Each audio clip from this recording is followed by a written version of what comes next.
श्री दुर्गा पञ्चरत्नं दैत्यानयोगानुगता पश्यन् त्वमेव देवीं स्वगुणैर्निगूढां त्वमेव शक्तिः परमेश्वरस्य मां पाहि सर्वेश्वरि मोक्षदात्री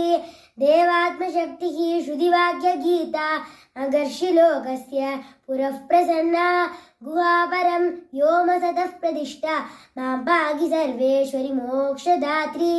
परास्य शक्तिः विविधैव श्रूयते श्वेताश्ववाग्योदिति देवि दुर्गे स्वापाविः ज्ञानबलक्रियाते मां पाहि सर्वेश्वरि मोक्षदात्री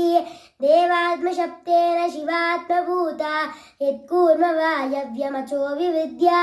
त्वं पाशविच्छेदकरिः प्रसिद्धा मां पाहि सर्वेश्वरि मोक्षदात्री त्वं ब्रह्मपुच्छा विविता मयूरी ब्रह्मः प्रतिष्ठा स्वयूपदिष्टगीता ज्ञानस्वरूपात्मदयाखिलानां मां पाहि सर्वेश्वरि मोक्षदात्री।